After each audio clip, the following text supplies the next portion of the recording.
You are currently the only person in this conference.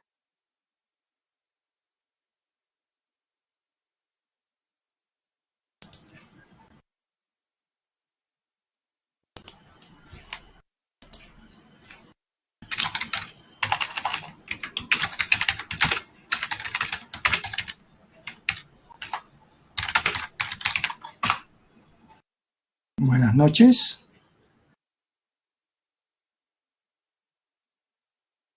Buenas noches, profe, ¿cómo está? Hola, Jorge Armando, buenas noches, gracias. Bien, muy amable. ¿Ustedes qué tal? Muy bien también, mil gracias. Bueno, me alegra. Bueno, bienvenidos a todos, buenas noches, mi saludo especial para cada uno de ustedes. Ya vamos entonces a dar inicio a nuestra actividad de hoy. Hoy es nuestro ya cuarto encuentro sincrónico. Y vamos entonces hoy, Dios mediante, a terminar con el análisis financiero básico que hemos realizado de una empresa que en mi caso he elegido a Tejidos Sintéticos de Colombia, ¿no es cierto? A Tesicol. Entonces, pues ya hicimos un análisis inicial de lo que fueron indicadores de rentabilidad. Estábamos empezando a ver los indicadores de endeudamiento. Entonces vamos a proseguir. Voy entonces a compartirles la pantalla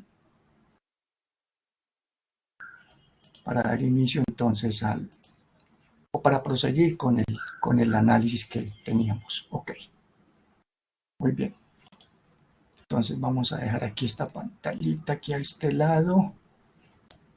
Para cualquier duda, ya saben, pueden intervenir ahí en el chat o a través del micrófono. Toman el micrófono y hacen su intervención en lo que necesiten. Muy bien. Bueno, entonces... Ok, entonces vamos a abrir aquí los archivos. Yo aquí tengo ya los archivos abiertos que estábamos revisando. Permítame, está aquí los ratios de Tesicol. Ok. Y los ratios de del sector. Listo, ahí están. Entonces ahí tienen al lado izquierdo, aquí al lado izquierdo están los del sector. En el caso de Tesicol, son fabricación de productos plásticos y de caucho. Es el código, este es el código NAIS o NAIS 326. Y aquí al lado derecho están los ratios o indicadores de Tesicol, de Tejidos Sintéticos de Colombia. Muy bien, entonces estábamos hablando en el último encuentro hace 8 días de los análisis de endeudamiento. Y les estaba dando las fórmulas y ahí quedamos, ¿no es cierto? Empezamos a hacer una aplicación. Entonces yo para aquí simplemente de pronto agilizar el tema de operaciones, que eso pues no se necesita de una explicación muy extensa. Lo más importante es el resultado, qué quiere decir y su análisis, ¿no? Pero volvemos a repasarlo. Entonces veíamos 4 indicadores de endeudamiento, que son los que tienen aquí en pantalla. De pronto ahí se les ve un poco pequeño, pero porque tengo la pantalla aquí compartida, la pantalla dividida, perdón, en los 2 archivos. Entonces tenemos el endeudamiento total, el apalancamiento total, la concentración de deuda a corto plazo y la cobertura de intereses. Les decía que estos indicadores en la base de datos de MICE University no están dados de manera correcta, digámoslo así. No es que no sean correctos, es que lo que pasa es que los que están allá en la base de datos de cada empresa que ustedes van a analizar y que eligieron, son indicadores de endeudamiento, pero solamente endeudamiento de deuda financiera, no de endeudamiento total. Y hablábamos en la oportunidad anterior que el endeudamiento, el pasivo, que es lo que debe una empresa, ¿no es cierto? Las deudas que tenga una empresa no son única y exclusivamente con el sector financiero. Son deudas también con proveedores, con la DIAN en impuestos por pagar, con socios, con empleados, vacaciones, primas, cesantías por pagar y en costos y gastos que quedan por pagar, servicios públicos, cuentas de mantenimiento, bueno, de diferente índole. Entonces, todas esas deudas hay que agruparlas en esos indicadores. Entonces, por eso nos toca hacerlo aparte en el caso de la empresa. Para el caso del sector, el que ustedes tomen como referente del sector de la empresa elegida, esos indicadores de endeudamiento sí son correctos, esos sí son los que corresponden con la aplicación de todo el pasivo, no solamente el financiero. ¿ok? Entonces, para que tengamos eso claro. Entonces, ¿qué sucedió? Pues que entonces aquí yo les estaba dando las fórmulas de cada uno de ellos, incluso en la plataforma, en el curso, ahí hay un archivo de análisis financiero y ahí también están la formulita, están las fórmulas de esos indicadores. Permítame si la tengo por acá, no. Tal vez, bueno, no recuerdo si la dejé por aquí en alguna parte. Yo había sacado esa fórmula, sí. A ver, de pronto acá. No, acá no está, permítame acá. A ver, aquí debe estar. Ah, no, tal vez la cerré. No. A ver, yo había sacado por aquí la fórmula de esos indicadores. No la tengo acá. Bueno. El tema es que, sí, aquí debe estar, sí, aquí está. Sí, aquí está. Este archivo que tienen aquí a mano izquierda, está ahí, eso lo tienen ustedes ahí en el módulo. Y estos son indicadores financieros. Aquí están todos los indicadores financieros que estamos revisando. Ahí están explicados cada uno de ellos. Tiene su fórmula y la explicación de qué significan cada uno de ellos. Entonces aquí estamos en los de endeudamiento. Vamos a buscarlos. Por aquí deben estar de rentabilidad. Estos son de actividad. Y por acá están los de endeudamiento. Ahí están los de endeudamiento, que ya los estamos allá trabajando. Entonces aquí está el endeudamiento total, tiene por objeto medir tal cosa y ahí les estoy dando una explicación de cada uno de ellos. Concentración de deudas a corto plazo, cobertura de intereses y el de laverazo de apalancamiento. Entonces estos 4 primeros son los que estamos aplicando. Quizás de pronto aquí hay otros, pero estos otros, si hay más indicadores, vamos a tomar solamente los más importantes o los más representativos. Listo, entonces es eso. Muy bien, entonces ahí los tienen ustedes también allá como referente en el módulo, los pueden encontrar ahí también a través de esos indicadores. Entonces, ¿qué hicimos acá o qué hice yo? Pues cogí los de la empresa con base en la fórmula. Entonces, endeudamiento total, vamos a recordarlos, el PT significa pasivo total y el AT significa activo total. Entonces, se van a la base de datos de su empresa y ubican en la cuenta de pasivo total y de activo total. Entonces aquí, ahí como lo pueden ver, están los números, están en paréntesis, bueno, el número de pasivos, el valor y el valor del activo. Se hace la división, se le coloca el formato de porcentaje, siempre en los porcentajes, nunca dejar los porcentajes así, 29, 30, no, con 2 decimales. 2905, ¿ok? Que es muy diferente, por ejemplo, este que sigue es 2884. Si no le colocamos decimales a los porcentajes, nos hubiese quedado en 29. Entonces uno diría, 29 un año y 29 aquí también el año anterior dieron exactamente igual. Si lo ven, ¿no? Si no le dejamos los decimales, nos habrían quedado los 2 años exactamente el mismo resultado, 29% en los 2 años. Y resulta que no son 29. El uno es 2904, 2905 y el otro es 2885, creo que fue. 84. Entonces esto ya es muy diferente, ¿ok? Entonces para que cuando los calculen, los apliquen, le dejen 2 decimales siempre, por favor, para efectos de los análisis. Muy bien. Entonces eso, por ejemplo, en el caso del endeudamiento total. El apalancamiento.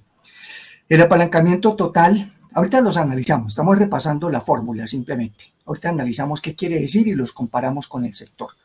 El apalancamiento total es PT, pasivo total, sobre patrimonio. Resulta que no hay necesidad de hacerlo. Aquí si yo hubiese tomado el pasivo total de la empresa y el patrimonio, pues me había dado este numerito, 40,52.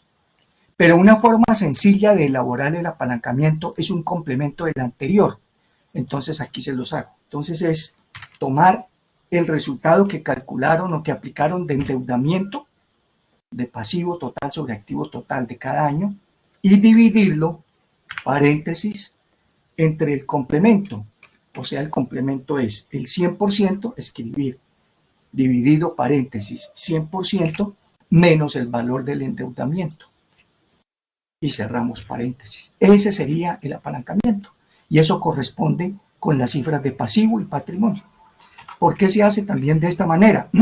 Pues como son complementarios y hay una ecuación contable que es que activo total es igual a pasivo más patrimonio, entonces por eso hacemos aquí en el denominador el efecto de complemento. ¿Ok? Entonces, vuelvo y repito, el apalancamiento no necesitan ubicar las cifras de su empresa, sino que ya con lo que calcularon de apalancamiento, de endeudamiento, hacen la operación que les estoy señalando ahí. Igual, el valor del endeudamiento de ese año dividido, paréntesis, 100% menos el valor del endeudamiento de ese año y cierran paréntesis. Y ahí ya les queda hecho el apalancamiento. Si lo quieren comprobar, lo pueden hacer. Incluyen las cifras de pasivo sobre patrimonio, pasivo total sobre patrimonio, y les va a dar exactamente lo mismo. Entonces ya con esta fórmula hecha en el primer año, simplemente es copiarla, la misma fórmula en todos los demás, porque en todos los demás años va a estar dependiendo del endeudamiento. Entonces esta no necesitamos aplicar cada una de las cifras, sino ya con uno obtenido calculamos el otro. Luego viene concentración de deuda a corto plazo, que es PSP. ¿Qué significa PSP? Pasivo a corto plazo. Sobre PT, pasivo total. Entonces aquí sí nos tocó hacer la operación de cada año, pasivo a corto plazo sobre pasivo total. También va en porcentaje y siempre con 2 decimales. Aquí no son fórmulas estáticas, sino son valores de la base de datos de cada empresa que ustedes hayan elegido y por cada uno de los años de esas cuentas. Y la cobertura de intereses, que este no va en porcentaje, este va en un número, es UO, que es utilidad operacional. La utilidad operacional en los estados financieros que ustedes están manejando, aquí la pueden conseguir aquí como EBIT, esta cuenta que dice ganancia operativa. Esa misma es la UO, utilidad operacional. Ganancia operativa o utilidad operacional. Entonces aquí, por ejemplo, en el 2018 sería este valor, 1.889 millones. Veamos a ver en el 2018. Aquí está el 2018. Ahí está, 1.889. Sobre GF, que son gastos financieros. El gasto financiero que ustedes toman como referencia de la empresa les va a aparecer con signo negativo. No, entonces aquí no es que lo escriban con signo negativo en la fórmula. Siempre van a ser en valores absolutos. Entonces, 1.889 de ganancia operativa sobre gasto financiero en valor absoluto sin el signo 906 para el caso del 2018, ¿no? Ahí les estoy mostrando ese. Y así para cada uno de los demás años. Muy bien, entonces ya teniendo estos resultados para el caso de la empresa, los vamos a comparar con el sector. En el caso aquí de Tesicol, pues va a ser el sector de plástico, productos de plástico y de caucho, que fue el que nos dio la base de datos NICE. Y entonces comparamos. Bueno, lo primero, cada vez que tengamos un porcentaje, ya sabemos que por cada 100 pesos. Cuando no es en porcentaje, sino en un número índice, como el caso de la cobertura de intereses, aquí ya no es por cada 100 pesos, aquí es por cada peso. Y por cada 100 pesos de quién y por cada peso de quién. Ya sabemos que sin aprendernos de memoria es por cada 100 pesos del denominador, cuánto es el resultado del numerador, que es el que nos está mostrando el indicador. Eso es lo que nos quiere decir esos resultados. Entonces, si leemos aquí en el caso de Tesicol el resultado de endeudamiento, nos está diciendo que por cada 100 pesos invertidos en Tesicol, ¿por qué invertidos? Porque es el denominador. El denominador es AT, el activo total. ¿Y qué es el activo total? El activo total es, pensé que había alguna pregunta, cuando tengan alguna duda, con mucho gusto. El activo total, ¿qué es? El activo total es la inversión que tenga la empresa, ¿no? Entonces, por cada 100 pesos invertidos de activo total de la compañía, ¿cuánto tiene de PT, de numerador, de pasivo total? O sea, ¿cuánto debe? Entonces, aquí nos está diciendo, en caso de Tesicol, de cada 100 pesos que tiene invertidos Tesicol en el 2021, debe 29 pesos con 5 centavos. 2020 debe 28 pesos con 84 centavos y así sucesivamente cada uno de los años. ¿Qué observamos en el caso de Tesicol? Que es un endeudamiento bien bajito, porque habíamos dicho que había un máximo, o sea que fuese menor o igual, máximo, ¿no? Menor o igual al 70%. ¿Y qué significa el 70%? Que máximo de cada 100 pesos invertidos por una empresa tengan pasivos totales, o sea, deudas en todas las modalidades de 70 pesos de cada 100 invertidos, como máximo. Pues Tesicol está muy por debajo del 70, ¿no es cierto? El más alto fue este año, 29.04. Entonces, ¿qué quiere decir? Pues que Tesicol no es una empresa que tenga unas deudas muy altas. Es decir, su inversión, el total de los activos, ha sido financiado en su gran mayoría ya no por deuda, no por pasivos, ¿no? Entendiendo, vuelvo y repito, que perdone que le insista. Uno siempre dice deuda y se está refiriendo como que a la deuda con bancos, con entidades financieras. No. Cuando diga deuda es pasivo total, son todas, ¿ok? Proveedores, impuestos por pagar, socios por pagar, empleados, pagarle cuentas a empleados de vacaciones, cesantías, primas y otros conceptos por pagar. Todo lo que está pendiente de pago, no solamente lo financiero. Ok. Entonces no tiene un endeudamiento alto, entonces quiere decir que el mayor apalancamiento lo está teniendo la empresa no tanto por deudas, por pasivos, sino por patrimonio. Porque todo lo que se invierte en una empresa tiene que tener una igualdad con lo que se financia, ¿no es cierto? Entonces todas las deudas tienen que estar financiadas. Aquí está el caso de Tesicol. Mire, aquí está, por ejemplo, en el 2020-21. 2021, ¿cuánto tiene invertido Tesicol? Tiene invertidos aquí 40.403 millones de pesos. Esa es la inversión total. ¿Y cómo financió esos 40.000 millones de pesos? Los financió aquí. Con patrimonio, mira, aquí está. Aquí están otra vez los 40.000, vean, que es total patrimonio y pasivos. Tiene que dar lo mismo, porque todo lo que se invierte tiene que estar financiado. Entonces la inversión es el activo y los pasivos y el patrimonio es la financiación. Entonces, ¿cómo lo financió Tesicol?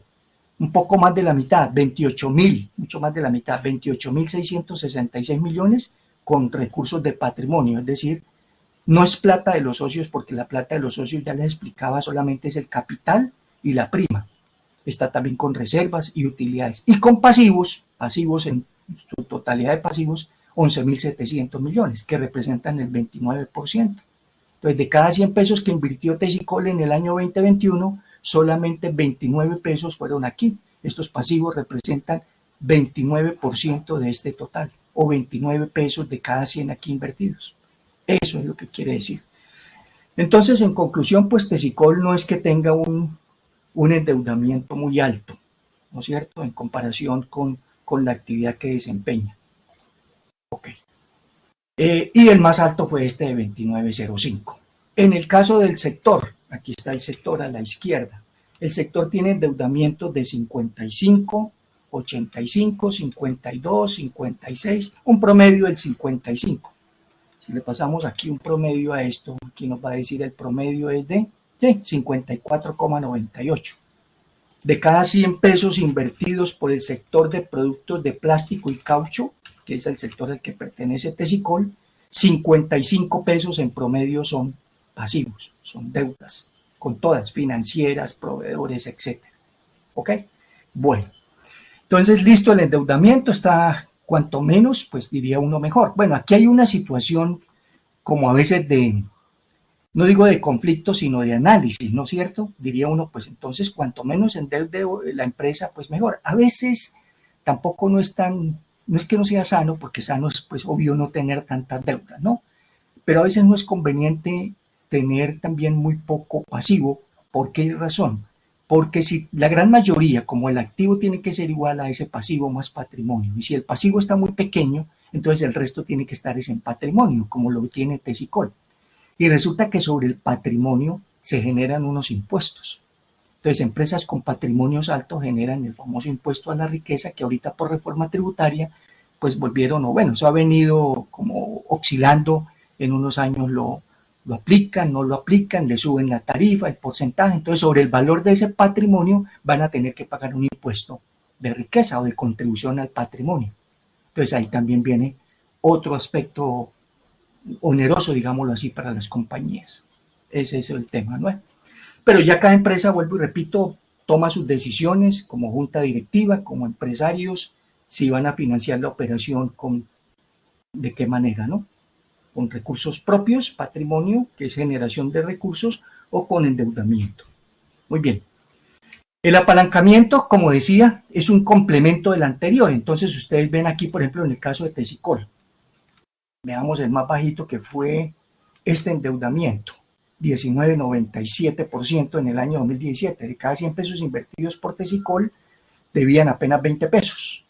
Entonces, el apalancamiento va en relación directamente proporcional, es decir, mayor endeudamiento, mayor apalancamiento. Entonces, un endeudamiento bajito genera un apalancamiento igualmente bajito. 19 va con 24 y el más alto endeudamiento, que fue 29, ya va con 40 de apalancamiento. En el caso del sector, pues el endeudamiento es más alto, 55 va con un apalancamiento mucho más alto, 126. ¿Y qué quiere decir este valor, este porcentaje? Lo mismo que hemos analizado con los anteriores. Resultado en porcentaje por cada 100 pesos. ¿De quién? Del denominador. Aquí el denominador se denomina patrimonio. ¿Y qué es patrimonio? Es lo que la empresa se ha apalancado, ha financiado la operación de la compañía, tanto con recursos de los socios propios como con la generación de recursos internos que ha tenido la empresa. O sea, no solamente es lo que los socios han aportado, que es el patrimonio, el capital y la prima en colocación de acciones que hablábamos en la oportunidad anterior, sino también las reservas, las utilidades que están por distribuir, las utilidades de ese ejercicio van ahí. Eso ayuda a apalancar la operación de la compañía. Entonces nos está diciendo que por cada 100 pesos de esos recursos propios de patrimonio, ¿cuánto tiene de deudas, de pasivo total? Entonces nos está diciendo, de cada 100 pesos que tienen los socios, deben 40 pesos. Entonces es mucho menos lo que deben que lo que tienen los socios. Contrario aquí, por ejemplo, el caso del sector en el año 2021, aquí a la izquierda. Este 126,49% quiere decir por cada 100 pesos de patrimonio de recursos propios que tienen aquí los del sector plástico y productos de caucho, tienen deudas pasivos más altos, tienen 126 pesos con 49 centavos. ¿Y por qué dio más alto? Pues claro, porque el endeudamiento, o sea, el pasivo con respecto al activo es mayor, superó el 50. ¿Sí lo ven? Si hubiese sido exactamente el 50% el endeudamiento, este apalancamiento habría dado 100. De cada 100 pesos de patrimonio deben 100. Entonces están por igual, por eso nos habría dado un endeudamiento total del 50%, generaría un apalancamiento del 100, ¿no es cierto? Hagámoslo por aquí. Supongamos que aquí nos dio el 50% de endeudamiento, 50%. Entonces el apalancamiento sabemos que es igual al endeudamiento sobre, paréntesis, 100% menos ese endeudamiento, paréntesis. Y esto nos da el 100%. Ahí está. Entonces va directamente proporcional. Este sería exactamente la mitad del uno del otro. Y así, cada vez que cambiemos el uno, pues inmediatamente va a afectar y va a cambiar el otro indicador. Entonces, por ejemplo, un endeudamiento altísimo, 80% en una empresa, 80 sobre el complemento, que es 20, daría un apalancamiento de 400. Ahí está.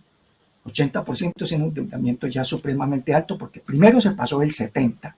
De cada 100 pesos que tiene invertida en la empresa, 80 pesos están financiados con pasivos. Apenas 20 pesos son recursos de patrimonio propios. Entonces hay un apalancamiento grande.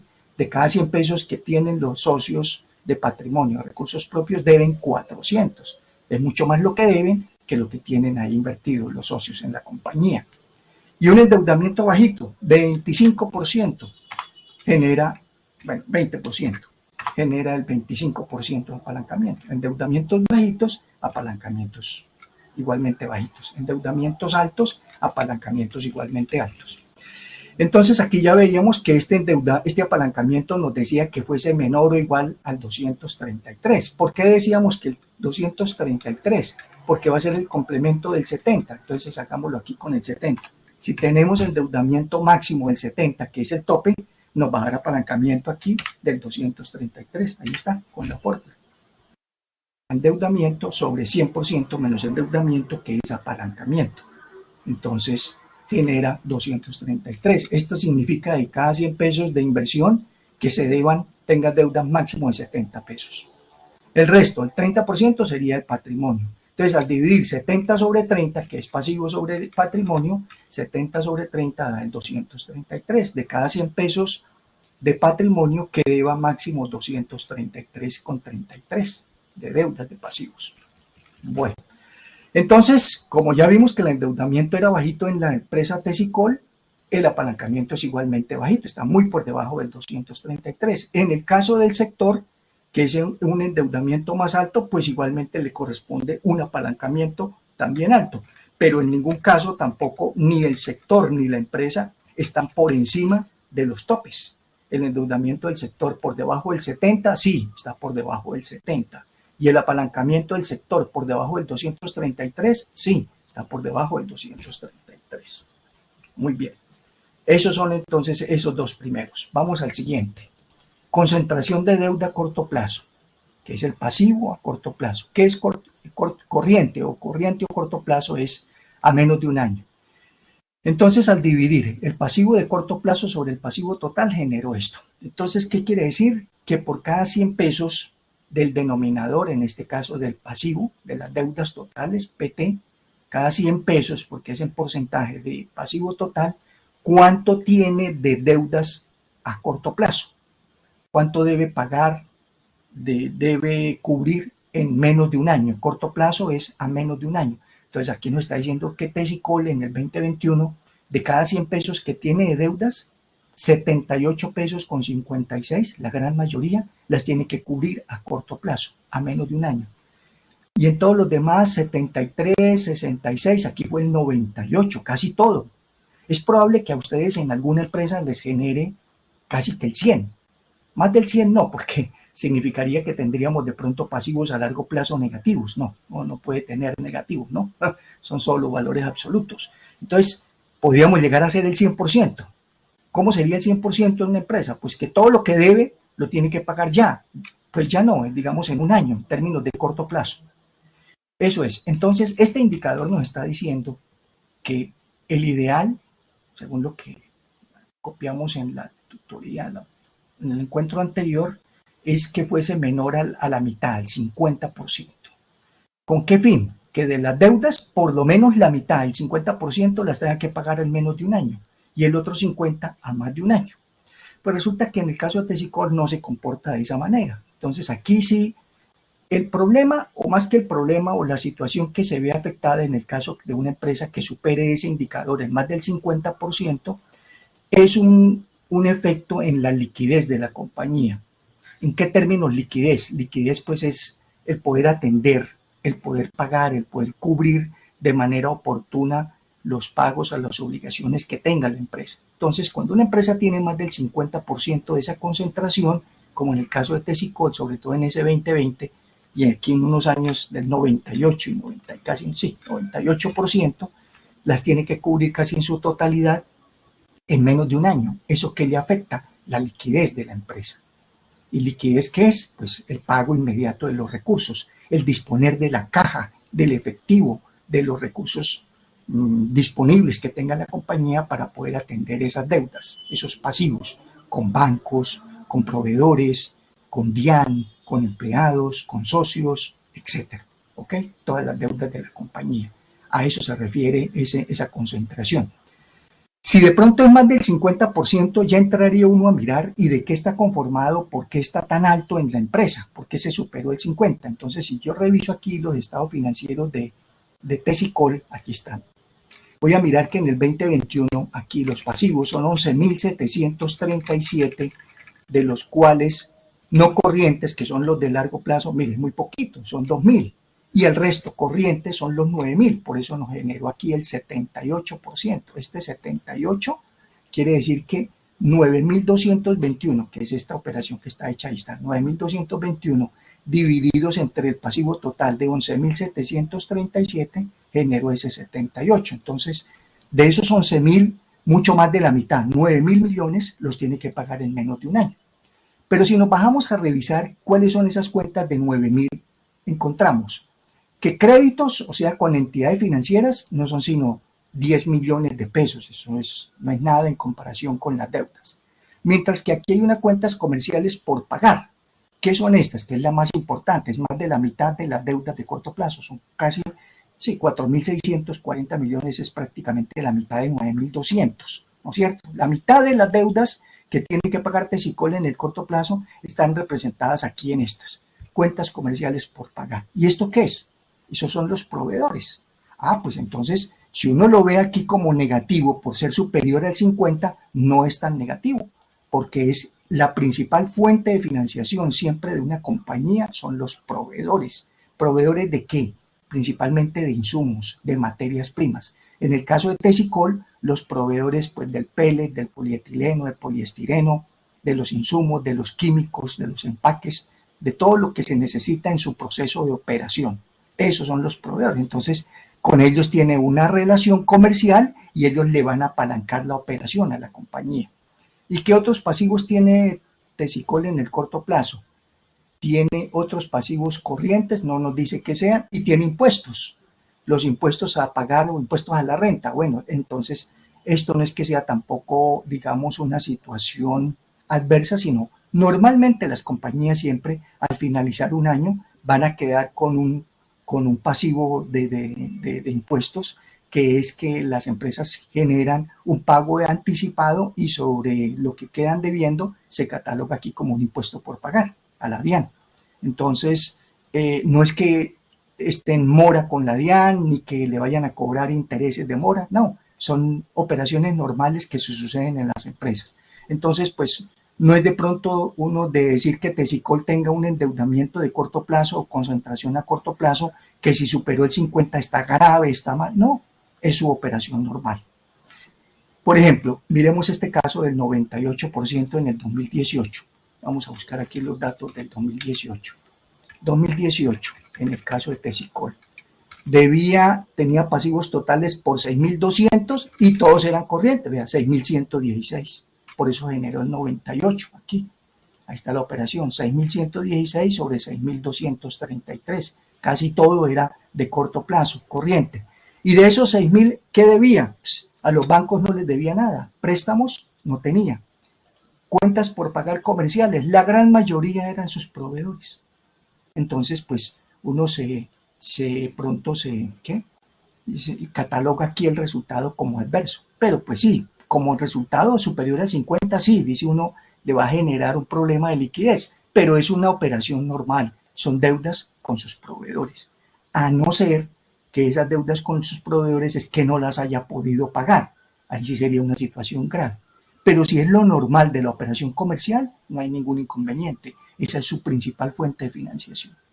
Bueno, ¿y el sector cómo está? Miramos el sector, revisemos el sector cómo está aquí. El sector pasivo corriente sobre pasivo total está en el 62, 57, 56, está mucho más bajito, está menos concentrado en el corto plazo, está casi que cumpliendo con el 50%, quizás pues en todos los años se pasó del 50, ¿no es cierto? Ningún año fue inferior al 50, pero está más cercano al 50 que en el caso de Tesicol. Tesicol sí está superior, pero ya vimos que en su gran mayoría eran comerciales. El sector entonces tiene una concentración a corto plazo, pasivo corriente sobre pasivo total, que es el que se compara contra de resultados mejores, más favorables. Muy bien. Y la cobertura de intereses que se mide como UO, ya les dije que es el EBIT, ya lo mostramos, ¿no? Que es la utilidad operacional o ganancia operacional, que se llama ya en las empresas, ganancia operacional sobre gastos financieros. Y esto, como ya no es un indicador en porcentaje, sino en número de veces, entonces decimos por cada peso, ya no decimos por cada 100. Del denominador, siempre es lo mismo, cada peso del denominador, cuánto hay en el numerador. Aquí nos está diciendo, para el caso de Tesicol, cada peso que tenga que pagar de gastos financieros Tesicol en el 2021 generó de utilidad operacional 7 pesos con 5 centavos. 3 pesos con 84, 2 pesos con 24, 2 pesos con 0,8, 5 pesos con 60 por cada peso que tiene que asumir o pagar de gastos financieros. Y el ideal, le habíamos dicho, aquí era contrario a los anteriores. En los anteriores había un máximo, por eso era menor o igual. Aquí hay un mínimo, mayor o igual, a unos 50 veces. Es decir, que la utilidad operacional, que es la más importante utilidad de cualquier empresa, o la ganancia operativa, la misma, o el EBIT, no EBITDA, EBIT, solamente EBIT, ya les expliqué la diferencia entre EBIT y EBITDA. EBIT es la utilidad operacional. El EBIT es la más importante utilidad de cualquier empresa, porque habían varias, porque esta es la que mide la operación de la compañía.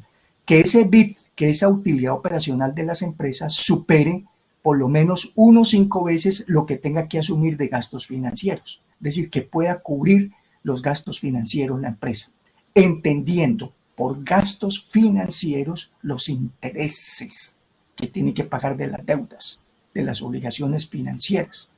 ¿Qué sucede con el caso de Tesicol? Pues que es bastante alto porque no tiene deudas. Ya vimos que las deudas de Tesicol con el sector financiero, ahí sí ya son con el sector financiero. Las deudas con el sector financiero son mínimas, no tienen un endeudamiento muy alto. Por aquí de pronto, bueno, aquí de pronto 2.24 y 2.08, que ya vimos, por ejemplo, en el 2018, que casi todo era aquí 98% de concentración, en su gran mayoría eran proveedores y no había deudas comerciales de corto plazo. Entonces, ¿qué quiere decir? No es que tampoco el 2.08 signifique que aquí había muchos gastos financieros, no, simplemente veamos que no habían gastos financieros, pero que entonces su utilidad operacional no fue tan representativa. Veámosla aquí está. La utilidad operacional de Tesicol en el 2018, 1.889 millones, que fue lo que se hizo aquí. Ahí está, 1.889, dividido entre 906 que son los gastos financieros. Eso fue la operación que se hizo aquí. Ahí está la operación. 1.889, que es este resultado, utilidad operacional, EBIT, sobre 906. Recuerden que el 906, aquí no le cambié el signo, aquí está con signo negativo, ¿sí? Porque lo está mostrando como un gasto negativo, mientras que aquí, por ejemplo, ingreso financiero lo mostró con signo positivo. Entonces, simplemente aquí nos lo vamos a colocar con signo negativo, todo en valor absoluto, ¿no? Todo positivo. Y esa división, ¿qué nos generó? Pues ese valor de 2,08. Entonces, no es que tenga muchos gastos financieros, no, gastos financieros son menos de 4 dígitos, pues digamos de 1.000 millones, ¿no? Menos de esa cifra. Pues simplemente que la utilidad operacional en comparación con esos gastos no fue tan representativa, pero por lo menos se supera en 1,5 vez lo que estaba pidiendo el indicador como cobertura de intereses. Es decir, si iba a alcanzar a pagar, alcanza a pagar los gastos financieros 2 veces. Entonces aquí 1.800, 1.900 millones alcanza para cubrir casi que 2 veces esos 906 millones de intereses. Eso es. En el caso del sector, ¿cómo está esa cobertura de intereses? Está en 4, en 2, 2, 1 y 1. También está superando el 1,5. El más bajito para el sector fue el año 2018, lo mismo que lo fue aquí para Tesicol. El más bajito fue el 2018, 2,08, aquí también. Pero incluso en el sector fue un poco menor, fue 1,72. Por cada peso de gastos financieros de intereses, generó utilidad operacional de 1,72 pesos. Y Tesicol generó 2,08 en ese mismo año. Muy bien. Entonces, resultados de endeudamiento, diría uno, en general todos están cumpliendo el máximo o el mínimo indicador, con excepción quizás de la concentración a corto plazo para el caso de Tesicol, que es muy superior al 50%, que le va a tener problemas de liquidez, sí, pero que ya vimos no está tan influenciada o no es de una afectación importante en términos financieros, porque la gran mayoría de sus pasivos a corto plazo son con los proveedores de insumos y de materias primas que tenga que asumir o que tenga que requerir la empresa. Esos son los indicadores de endeudamiento, ¿ok? Entonces, hasta ahí vamos. No sé si vayamos ahí, tengan alguna duda de los indicadores. Son esos 4. La idea, pues como les he dicho, es que ustedes no vayan a analizar los 4 todos. No van a tener el tiempo, ni yo tampoco el tiempo para estarles revisando todos los resultados. Ustedes toman 2 de cada uno de los grupos, 2 de rentabilidad que ya vimos la vez pasada, 2 de los que estamos viendo hoy de endeudamiento y vamos al siguiente grupo. Entonces van haciendo 2 de cada uno y lo van analizando allá en su videito. Bueno, muy bien. Sigamos entonces con los otros indicadores. Ahora vamos a pasar aquí a los indicadores de eficiencia. Estos. O de actividad, también se llaman actividad o eficiencia. Aquí se llaman eficiencia a la izquierda, aquí ya están dados. Estos son los que se sacaron del sector. Aquí en el sector están dados tal cual, no se les hace nada. En la empresa nos toca hacerle aquí un ajuste. Voy a mostrar los de la empresa en términos de cómo les aparece a ustedes en la empresa esos indicadores. Les va a aparecer de la siguiente forma. Vamos a entrar por acá. Entremos aquí más directamente a bibliotecas, ¿no? Base de datos. Base de datos UPB. Base de datos UPB. UPB biblioteca base de datos. Muy bien.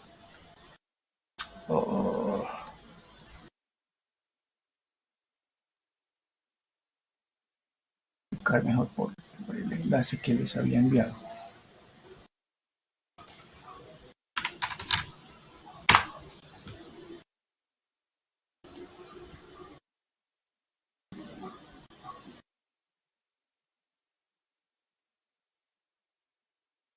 Entonces, aquí en la biblioteca, cuando dan la información, les va a aparecer lo siguiente, esos indicadores que les estoy diciendo del sector y de la empresa, Profe, cualquiera de los dos. profe, Señor. qué pena interrumpirlo. La Sí, señora tranquilo, señor.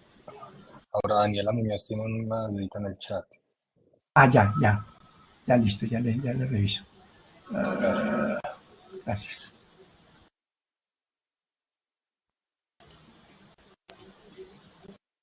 Tenemos una inquietud respecto de los valores de impuesto de renta. Tenemos los datos positivos y uno negativo. Entonces, al realizar la operación entre ganancia antes de impuesto menos impuesto de renta, como tenemos solo un dato negativo, se nos está sumando este valor negativo con el impuesto de renta. Sí, 223,449 menos 230,720, 454.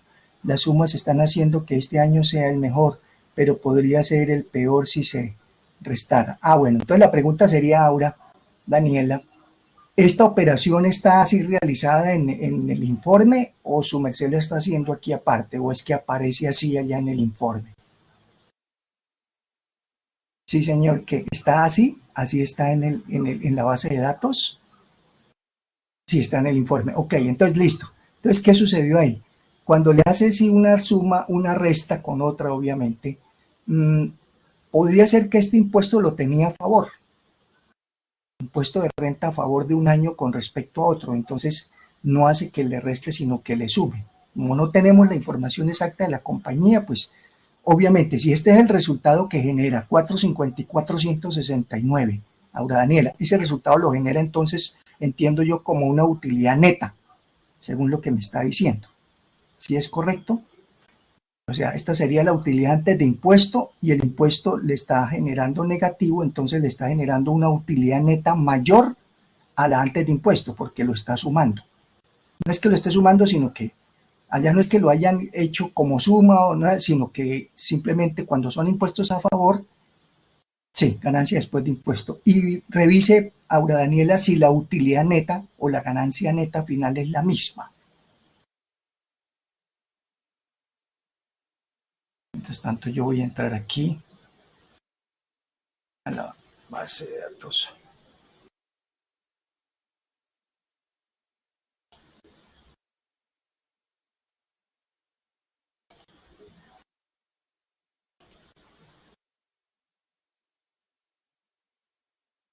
Aquí está la biblioteca virtual.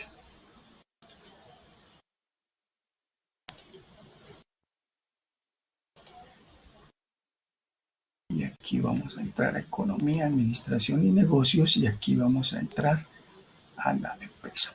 Ok. Entonces aquí ya le reviso, permítame. Mientras que aparece aquí vamos a revisar.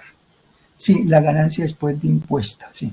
Pero revise ahora, Daniela, la utilidad neta, a ver qué le aparece como utilidad neta o ganancia neta, si es la misma. Por favor, para. Hola, profe, buenas noches. Sí, es Hola, la misma. buenas. Si es la misma, listo. Ok. Sí. Entonces, eso quiere decir que ese impuesto fue a favor en ese año. Entonces, si es a favor, no lo va a restar, sino lo va a sumar. Es un efecto a favor del impuesto de renta. ¿Cuándo se genera eso? Pues supuestamente o generalmente son impuestos de periodos anteriores que o A veces cuando se pagan más impuestos de los que realmente se liquidan, queda es como una cuenta por cobrar en impuesto, más que el impuesto de ganancia a favor. También puede ser un impuesto de renta a favor cuando se generan, como en el caso de nosotros. No sé, ustedes hacen declaración de renta, ¿cierto? Yo supongo que la gran mayoría, pues ya nos toca a todos hacer declaración de renta. Hacer una declaración de renta no es pagar impuestos. Muchas veces uno presenta declaraciones de renta en cero o incluso con saldos a favor. ¿Por qué? Y precisamente eso le puede suceder a un tipo de empresas, porque tiene retenciones en la fuente a favor. Entonces, le generaron el impuesto, se liquidó el impuesto de renta. Un ejemplo, 100 pesos de impuesto de renta. ¿Cómo se liquida? Pues mirando los ingresos, los gastos, los costos, todo lo que sea, como dicen los contadores y tributaristas, lo que es deducible, lo que tenga soporte, para decir si se le va a quitar ese valor. Lo deducible y le quedó un impuesto, una base de impuesto gravable de 100 pesos. O perdón, una base gravable de 300 y sobre eso le liquidaron el 35% y le dio 100 de impuesto. Pero resulta que sobre esos 100 puede cruzar la empresa, y uno también lo hace como persona natural, contra retenciones en la fuente. ¿Cuáles son ese tipo de retenciones? En el caso de que uno preste un servicio a una empresa, un servicio profesional, por ejemplo, en el caso aquí de esta especialización, esto para mí es un pago no por nómina, sino por una prestación, por unos honorarios. Y esos honorarios generan una retención en la fuente. Entonces a mí me retienen de la cuenta el 10 o el 11%, dependiendo del tipo de retención. Normalmente es el 10% de honorarios, empresas de un tamaño en adelante, grandes contribuyentes y cosas de esas retienen el 11%. Entonces, si a mí me genera una cuenta de 500 pesos, me retienen el 10%, 50 pesos, o el 11%, 55. Eso que me retienen, ¿qué lo hace la empresa? No es que la empresa se quede con eso, la universidad no se queda con esa plata. Retienen esos recursos y eso se lo gira a la DIAN. Y le dice a la DIAN, aquí le estoy pagando un impuesto que se le retuvo a Luis Eduardo por unos honorarios. Es decir, anticipadamente yo ya pagué el impuesto. Entonces, al final del año, cuando haga la suma de todas las retenciones que me hacen o que le hacen a la compañía versus los impuestos que tenga que pagar la empresa o la persona, muchas veces suceden esos saldos a favor. Entonces, entre la diferencia entre lo que tengo que pagar y lo que ya me descontaron por retención, me sale a favor y eso generó ese impuesto. ¿Ok? Esa sería la explicación. Ok, vale, profe. Bueno, muy bien. Profe, otra inquietud es que, Sí, digamos, cuando miramos el ejemplo de Texicol, ahí en esa parte del impuesto a la renta, todos los valores salían negativos. Entonces nosotros decíamos, ¿por qué acá en Isagen los demás valores salen como positivos? O sea, según el formato deberían salir todos negativos, sí, ¿no? Es lo que me está escribiendo aquí Natalia. Pero otra duda que nos surgió es que los impuestos de renta en el caso de Texicol son valores negativos, sí, en los cuales se restan a la ganancia antes de impuesto. Pero en el caso de Isagen, los impuestos a la renta, bueno, ya lo vimos, son positivos y se restan con respecto a las ganancias antes de impuesto. Pero el valor impuesto a la renta que sale negativo se suma. Por eso lo que estábamos diciendo ahorita, ¿no, Natalia? Entonces, no creo, dudo creer que sea por un error de que sumaron en lugar de restar, no sabría, pero pudo ser la explicación que les acabo de dar. De todas maneras, pues tomemos la información que está ahí tal como la registra la base de datos. Yo de todas maneras le voy a escribir pues esto no lo hago directamente con la empresa que nos suministra el proveedor de la base de datos EMAIS, sino a través de la biblioteca, de la jefe de biblioteca, le hago saber de esa situación para ver qué sucede por ahí en esos casitos y ellos inmediatamente lo reportan allá, lo revisan y cualquier comentario que tengamos se lo hago saber para que quedemos tranquilos. Pero tomemos el dato como está, como le aparece ahí. Bueno, muy bien. Les decía aquí que bueno, muchas gracias. No, señora, para eso estamos. Entonces, ahora veremos aquí para el caso de las empresas, cuando ustedes bajan aquí la información de país, región, ahora me metí por dónde. A ver si aquí nos aparece. Sí, aquí está. Cuando bajan aquí la información de la empresa de ustedes, en el caso de los indicadores de actividad, aquí estados financieros, ratios y múltiplos, aquí aquí los indicadores de eficiencia, apalancamiento. Dijimos que estos de apalancamiento son puras deudas de tipo financiero. Mire, 003, esto no tiene representación porque eso son solamente lo financiero, no son todas las deudas de la empresa. ¿Dónde están los de...?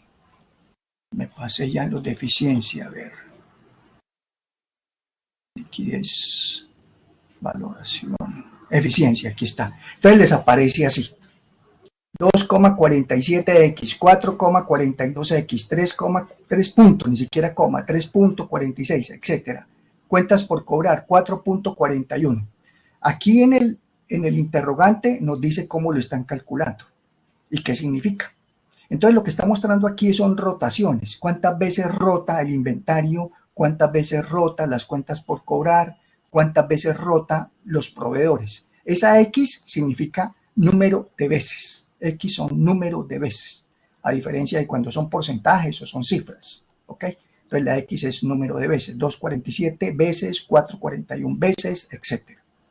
Cuando ustedes lo bajan, como ustedes lo pueden exportar esto aquí al archivo Excel, entonces, ¿qué hice yo? Mire, aquí está el caso de Tesicol.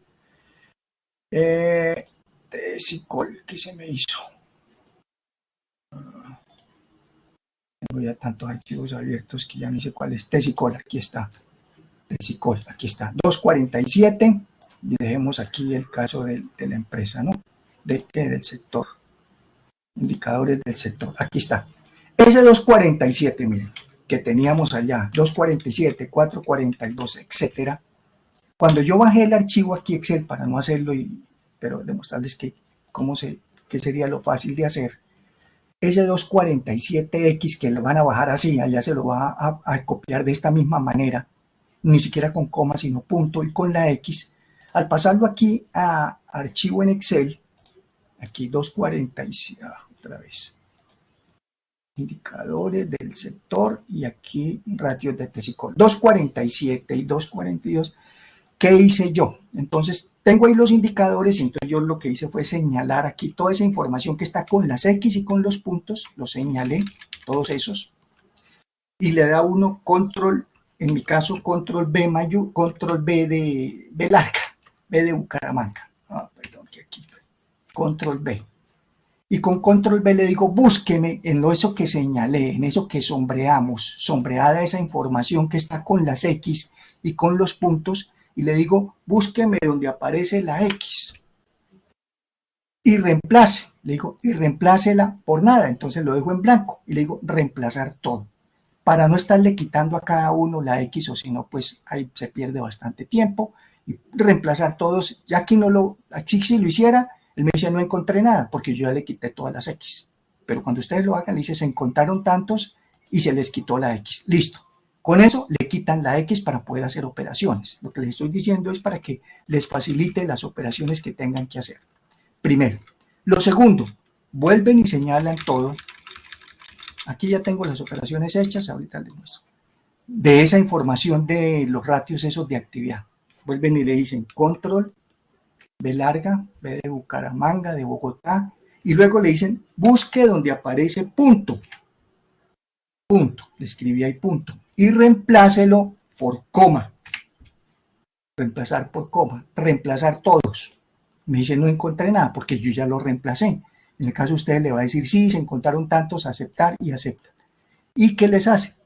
Les cambia los puntos por coma, entonces ya les va a quedar el indicador como aparece aquí, 2,47, 4,42, etc. ¿Ok? ¿Con qué fin? Para poder hacer las operaciones que necesitamos y poderlos comparar con los ratios que tiene aquí el sector. Entonces, en el caso de inventarios, dice rotación de inventario, así es como viene de la base de datos, se le insertó aquí una fila que dice días de inventario. ¿Y qué se hizo aquí en esta fila de días de inventario? Voy a borrarlo acá. Entonces, debajo de cada uno de los indicadores de rotación van a escribir igual 360, que se trabaja con 360 días comerciales en el año, sobre ese valor de 2 ya colocado con coma y quitándole la X, para que le pueda hacer la operación, sobre esa rotación que tiene ahí. Eso es cuántas veces rotó, y entonces lo convertimos ya a días. y ya no lo pasó a 145. Si de pronto, como ya aquí ya lo tengo formateado, de pronto les queda es obviamente 146. Siempre recordemos que trabajemos con decimales. Entonces le colocamos los dos decimales, 145,75. Entonces esa rotación de número de veces nos la convirtió en días y ese sí lo podemos comparar con el que aparece aquí en el sector. Eso mismo, 360 sobre ese valor, lo hacemos en todos los años. Y lo mismo en cuentas por cobrar. Luego aparece rotación de cuentas por cobrar. Aparece el numerito 4.41x, le reemplazamos, quitamos las x y reemplazamos el punto por coma y volvemos y hacemos lo mismo. 360 días del año sobre esa rotación de 4.41 para el caso de cuentas por cobrar y con dos decimales. ¿Okay? Y eso aplica para todos los años. Entonces lo hacemos en días de inventario, en días de cartera y en días de proveedores. Aquí no aparece la cuenta proveedores, aparece es rotación de cuentas por pagar. Esa es, solamente en esas tres, ¿ok? Entonces aquí en la base de datos que tienen está rotación de inventarios, esta rotación de cuentas por cobrar y por aquí abajo está rotación de cuentas por pagar, esta, que son las de los proveedores. Con esas tres hacen esa aplicación. Ahí están los del sector y aquí están los de la empresa. Listo. Entonces, en esas tres insertan una filita debajo para que calculemos los días, ¿ok? Con esta fórmula que les acabo de decir, que es sencillo, 360 sobre ese valor ya convertido a una cifra manejable en el Excel. Y listo. Entonces, vamos a mirar qué es esto. Entonces, vamos a analizar, bueno, rotación o días. Bueno, días, ya les explico. Cartera, inventarios y proveedores. Entonces, ¿a qué se refiere? Se refiere aquí a esta explicación que les voy a hacer en este caso. Entonces resulta que el ciclo de caja de una empresa, que es lo que está ahí escrito, para no leérselo, ahí está. Ese ciclo de caja está conformado por unos días, por unos tiempos que transcurren en la compañía. Desde un momento, pasando por otros instantes en el tiempo, por unas actividades, hasta llegar a recaudar la plata. Es decir, una empresa, por ejemplo, si iniciara operaciones hoy, Tesicol, si hubiese iniciado hoy operaciones, hoy no recibiría plata de ventas.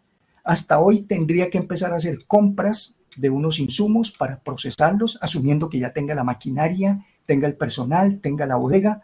Entonces compra unos insumos, compra el pellet, el polietileno, el poliestireno, los químicos, empieza el proceso.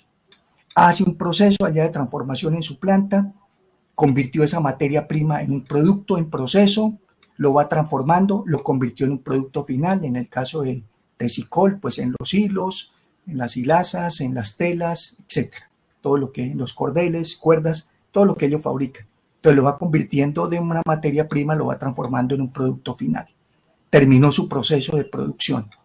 Ese proceso de producción ahora hay que salir a venderlo. Y muchas veces se queda ahí un inventario, no se vende todo. Lo vendió. Y al venderlo, el cliente le quedó por pagar esa venta. Entonces, ese es el tiempo, ese es el ciclo de caja de una compañía. Eso es lo que se denomina el capital de trabajo de una empresa. Es un tiempo y es una inversión, son unos recursos que necesita la empresa para operar, para transformar sus productos de materias primas en productos finales, venderlos y cobrar. No solamente venderlos, porque muchas veces se venden y no se cobran, se vende a crédito. Si es una empresa industrial, si es una empresa comercial, pues ellos no transforman, ellos compran una mercancía, la compran, ya está la mercancía lista. Le hacen de pronto alguna adecuación a la mercancía, la empacan, la procesan, bueno, a través del código de barras para llevar sus inventarios. Si tienen puntos de venta, la colocan allá en un punto de venta, en góndolas, en estantes para la venta. Venden. Eso sí, normalmente si uno lo va a comprar, se paga de contado, ahí de una vez quedó el pago. Por ahí ventas institucionales serán las únicas a crédito. Se vendió y le pagaron o no le pagaron. Lo mismo. En un servicio exactamente igual. Un servicio de un restaurante, compraron los insumos, compraron todos los alimentos, los procesaron, los vendieron y le pagaron, o tienen crédito con algunos clientes, etc. En un proceso de un servicio de salud, lo mismo, se tienen unos insumos, se tienen unos elementos quirúrgicos, unos medicamentos, el paciente fue atendido, se hizo el tema de la atención al paciente, y el paciente entonces queda ya como un proceso por cobrarle de la IPS a la EPS o a la entidad que lo remitió. Entonces, todo tiene un proceso, desde que empieza el proceso de transformación, de venta, etcétera, hasta que se cobra o se recauda. Ese es lo que se denomina, y ahí está el matachito que está pintado en la parte de abajo, tiempo que transcurre desde que se compra o la mercancía o la materia prima o los elementos de un servicio, se procesa, se vende y se recauda. Todo ese tiempo es el que vamos a mirar. Ese se denomina ciclo de caja bruto, que es lo que tenemos aquí ya en blanco y negro con los números, con estos resultados, tanto de la empresa como del sector. Entonces, ¿qué sucedió aquí? Que aquí tenemos un ciclo de caja o unos días de inventario. Entonces, cuanto la rotación, mire, observen ahí que es directamente, inversamente proporcional, perdón. Rotaciones bajitas, aquí hubo una rotación muy bajita, en el caso de Tesicol en el año 2021. Rotó el inventario rotó 2,47 veces en el año, mientras que en el 2020 rotó más, rotó 4 veces en el año. Cuanto menos rote, quiere decir que tiene inventario para más días. Cuanto más rote, es al contrario, tiene inventario para menos días. ¿Cuál es el ideal? Pues tener el más pequeño inventario. Entonces, por eso aquí yo le coloqué como colores en esos 3 años que estamos analizando, ¿no? 19, 20 y 21. El color azul fue el más bajito, es el donde menos días de inventario tuvo la empresa. El color verde es el intermedio y el color rojo fue el día que más tuvo inventario la empresa. Menos rotó, más días de inventario. Entonces, ¿qué quiere decir estos 145 o 146 días? Que la mercancía le alcanzó para esta mercancía o lo que tenga en inventario. Y este inventario no solamente se refiere a los insumos, al pellet, al poliestireno, a los químicos, sino también a lo que está en proceso, porque muchas veces no se ha terminado de procesar, y a lo que está por vender. Y lo que se quedó en bodega y no se ha vendido, ahí también está en inventario.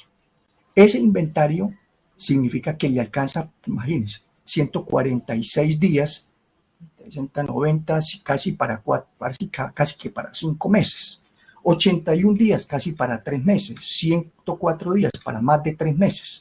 Tiene mercancía tanto de insumos como de proceso como terminado.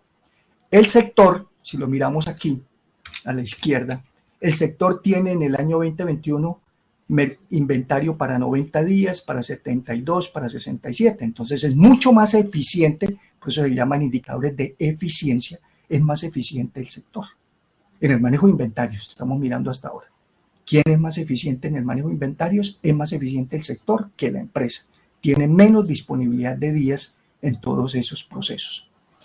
Muy bien, cartera, ¿qué es lo que quedaron debiéndole los clientes? También, ¿cuántas veces rotó y para cuántos días le alcanza? Se hizo la misma operación, 360 sobre la rotación.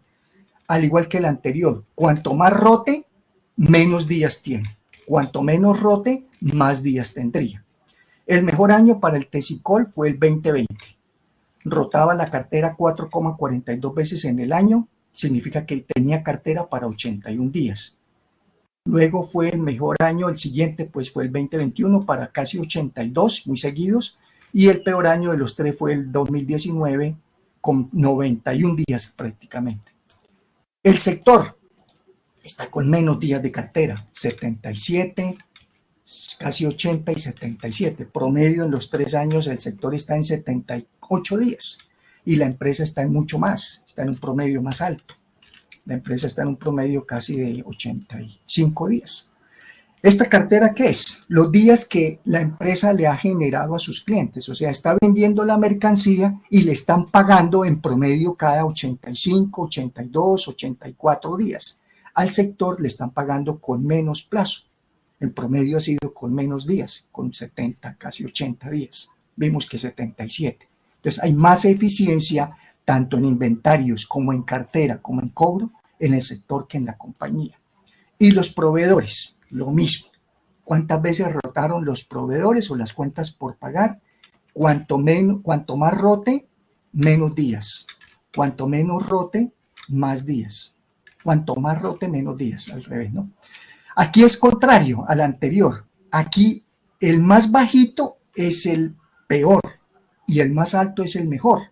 ¿Por qué? Porque aquí es al contrario del anterior, porque aquí son los días que el proveedor le da a la empresa.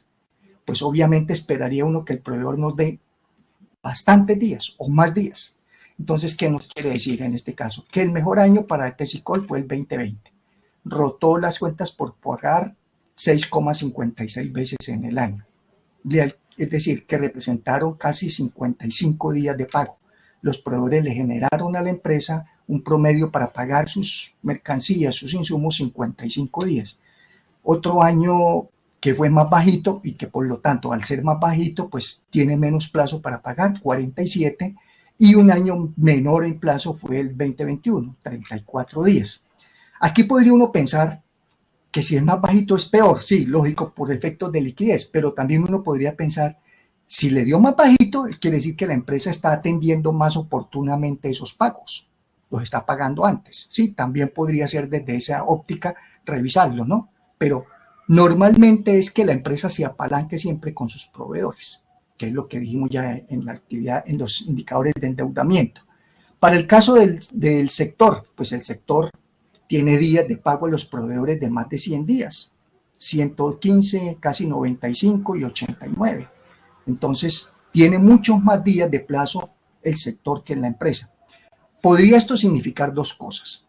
¿Está mejor el sector? Sí, tiene más días de plazo para pagar, pero también podría significar que la empresa está mejor en términos de que si los está pagando antes o tiene menos días, no es que el proveedor nos esté generando menos días de plazo a la compañía, sino que la compañía, por su situación de liquidez, está pudiendo atender los pagos con mayor anticipación que el plazo del proveedor. Podría ser también otra situación.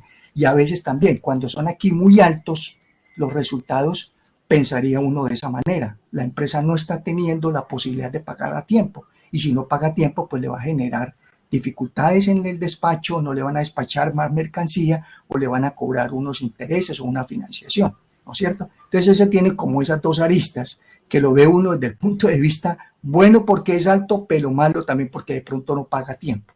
¿Cuál es el ideal? Pues obvio, compararlos y mirar.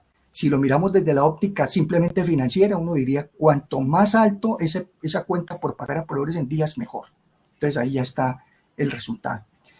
Y luego se saca este ciclo operativo, que aquí también entonces yo lo incluí. Aquí incluí estas dos filas, ciclo bruto de caja operativo y ciclo neto de caja operativo. ¿Qué es esto? El ciclo bruto de caja operativo es sumar, aquí lo que hacen es sumar los 2 días iniciales, los de inventario y los de cartera. Se suman esos 2 días de inventario y días de cartera y eso se copia en todos los demás años. Y se compara con el ciclo operativo de la empresa, que aquí ya también está sumado. Aquí 166,99, pues es la suma de estos dos primeros. Ahí está, 166. Este ya viene dado así en la base de datos. En la base de datos ya viene. Entonces, ¿quién tuvo más días o quién tuvo menos días? Entonces vemos obviamente que Tesicol en todos los años tiene muchos más días de ciclo operativo. O sea, menos eficiencia. Días altos, menos eficiente la operación. La operación, eficiencia es cumplir hay eficacia, eficiencia y efectividad, ¿no es cierto? Eficacia, cumplir los objetivos. El objetivo es, bueno, graduarse.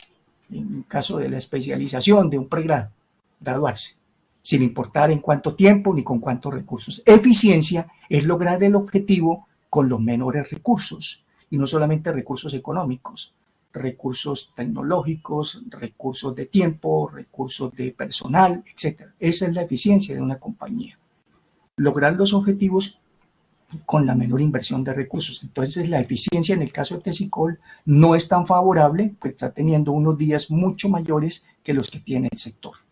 Y el ciclo neto de caja, que es otro indicador, al final, es tomar el ciclo operativo, ciclo bruto de caja operativo, y restarle los días de los proveedores, restándole días de proveedores.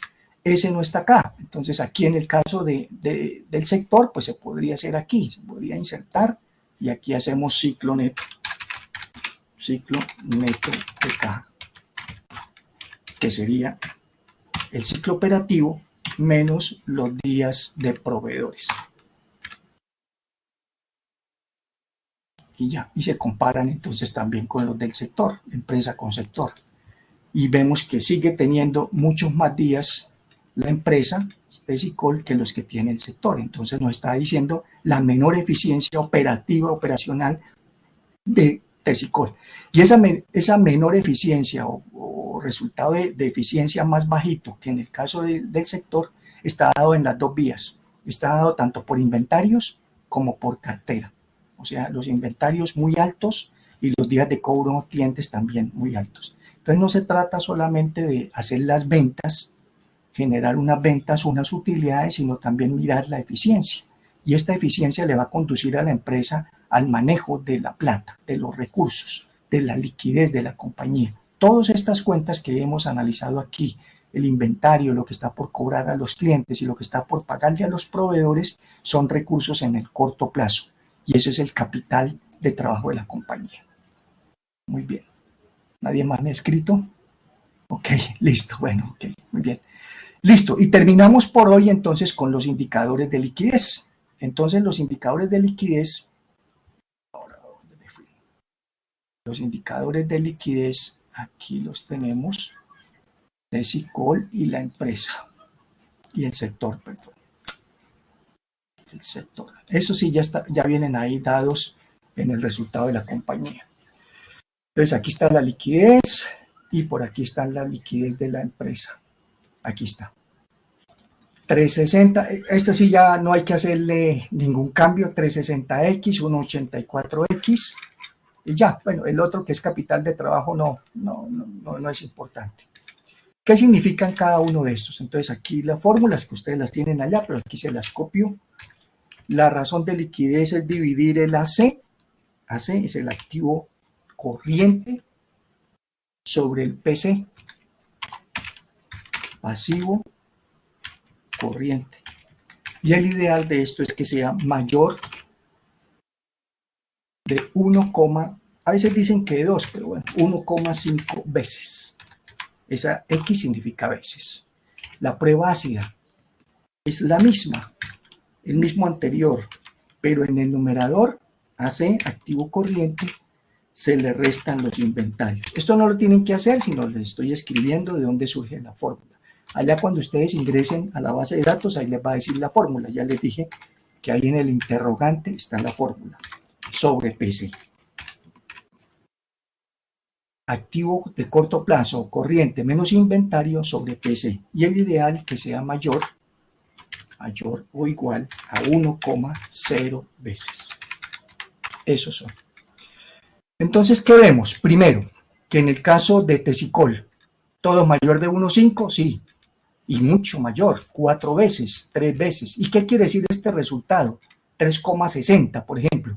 Quiere decir que por cada peso, acuérdese que si es un indicador en número de veces, por cada peso de pasivo corriente, de deudas a corto plazo, dispone en sus activos de corto plazo de 3 pesos con 60 centavos.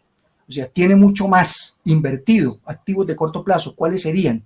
Activos de corto plazo, inversiones de corto plazo, estaríamos hablando del efectivo, de las cuentas de ahorro, de los CDTs, de las fiducias, todo lo que tenga como disponible en bancos para su operación. Activos eso. ¿Qué más hay en el corto plazo? El inventario, las cuentas por cobrar, que ya las vimos en términos de número de veces y número de días disponible. Aquí ya son en pesos, plata que está por cobrar, plata que está en inventario. ¿Y qué es el PC? Ya vimos lo que tenga por pagar a corto plazo la compañía, con bancos, con proveedores principalmente, son las principales deudas, con DIAN, con empleados, con socios. Entonces, que se disponga más de lo que tengo en inversión, corto plazo, activos, invertido, contra lo que tengo que proveer o pagar, y que sea superior a 1,5. Entonces, está superior esto. En el caso del sector, 1,48, vea, alcanzó un poquito al 1,50. En esos 3 años estamos, yo creo que el promedio casi que le da el 1,50. Da 1,49 el promedio del sector. Apenas está dentro del límite. Y la prueba ácida es la misma razón corriente, pero quitándole al numerador el inventario. Entonces, pues este va a ser un resultado más bajito, por eso se le pide menos. Se le pidió mayor a 1,0 veces, no a 1,5 como en el anterior. ¿Y qué quiere decir? Lo mismo, que por cada peso que tenga que pagar de corto plazo, de pasivos a corto plazo, ¿cuánto se dispone en los activos de mayor liquidez? Le quitamos el de menor liquidez. El de menor liquidez es el inventario, porque el inventario, para convertirlo en plata, hay que terminarlo. Si el caso está en materia prima, hay que procesarlo, y hay que terminarlo, y hay que venderlo, y luego hay que cobrar. Entonces, para que llegue a ser caja, se demora más, por eso es el de menor liquidez, y se denomina así, ácido. Entonces es un resultado mucho más bajito. Que sea mayor de 1, entonces que le alcance por lo menos sus inversiones de corto plazo, quitándole ese inventario que es el de menor liquidez, a cubrir sus deudas de corto plazo. En el caso de Tesicol, pues aquí fueron 3 veces y 2,88. Alcanza perfectamente. ¿Y por qué le da un resultado tan alto a Tesicol? Ya lo vimos, porque tiene mucho inventario y tiene una cartera muy alta. Entonces uno diría, también es como un arma de doble filo. Es un resultado bueno en liquidez, pero a su vez no es tan bueno por eficiencia, porque está la plata ahí represada, está retenida, está sin convertirse en caja, está por inventario que no se ha vendido y está por cobrarle a los clientes. En el sector está casi que en el punto del 1, una vez. Sí, el promedio dio 1,06. Alcanza con sus activos de corto plazo a cubrir sus pasivos de corto plazo. Hola, profe, buenas noches. Buenas noches. Qué pena, profe, es que dejo de compartir la pantalla. Ah, carambas. Bueno, pero ya había terminado. Así de pronto es aquí. Pero bueno. ¿Hasta cuándo vieron? ¿Alcanzaron a ver lo último? Sí, vieron lo último, sí. Ah, bueno, listo. Sí, no, listo, ya, listo, no hay problema. Gracias por avisar. Bueno, listo. Entonces ya con eso vimos ahí los indicadores. Eso es permitir, listo, ahora sí. Ya vimos ahí los indicadores básicos, entonces repasando serían rentabilidad. En rentabilidad, ¿qué vimos? Nos quedan 3 minuticos. En rentabilidad vimos todos los indicadores relacionados con costos, gastos y utilidades respecto de las ventas, el ROA y el ROE. Eso fue los que vimos, sabiendo que el ROA se divide en 2 cosas, rotación y margen. Luego vimos endeudamiento, que lo vimos hoy, endeudamiento total, apalancamiento, concentración corto plazo y cobertura de intereses. Eficiencia, cuántos días de inventario, cuántos días de cartera, cuántos días de proveedores, el ciclo bruto y el ciclo neto de caja. Y liquidez, la razón corriente y la prueba ácida. Entonces, ¿qué van a hacer? Pues van a armar un videíto, como ya les he dicho, lo suben al Padlet, yo les envié, ¿no es cierto? La vez pasada entramos y pudimos ingresar al Padlet para que ahí suban el video. Ahí en un botoncito de la parte inferior, un más, buscan dónde subir el archivo, y la participación sí que sea, por favor, individual. Si son 4 personas, 3 personas en el equipo de trabajo, cada una tiene que presentar un pedacito, una parte, un indicador o 2. Bueno, ustedes se dividen allá los indicadores, ¿ok? No necesito una cosa muy en detalle, sino que uno vea que sí, bueno, entendieron qué es el indicador y si está bien, si la empresa está mejor, si el sector está mejor, si sabemos el por qué y trabajan algunos de ustedes en las compañías, pues mejor aún, mejor explicado. Y para finalizar, yo ya les hice la retroalimentación de lo que fue la clasificación de la empresa. Ahí la pueden consultar ustedes en el mismo foro donde entregaron el informe. Ahí les escribí una retroalimentación y ahí les puse ya una nota que lo pueden mirar allá en calificaciones. Buenas noches, Edgar Mauricio, cordial saludo. Quería preguntarle, ¿es necesario tocar los 3 temas principales para el video? Estado, resultados, indicadores de rentabilidad, o con 2 de ellos estaría bien. 2 de cada grupo, Edgar, 2 de cada grupo. Los grupos son rentabilidad, endeudamiento, eficiencia y liquidez. Esos son los 4 grupos de indicadores. Entonces, tomar 2 de cada uno. Mejor dicho, para ponérsela más fácil, de esos 4 grupos, tomen 3. Ustedes eligen 3 grupos. O bien sea rentabilidad, endeudamiento y eficiencia, por ejemplo. O rentabilidad, eficiencia y liquidez. Eligen 3 grupos. Y de los 3 grupos no necesito todos los indicadores. De los 3 grupos toman 2 indicadores de cada grupo. ¿Estamos de acuerdo? Yo se los escribo de todas maneras en el mensajería interna y se los envío también a sus correos para que les quede claro. Entonces, no van a elegir los 4 grupos de análisis que hicimos, sino 3 grupos. Los grupos son, repito, rentabilidad, endeudamiento, eficiencia y liquidez. Esos son los grupos. Y de cada uno eligen 2. Los dejo, se nos cortó.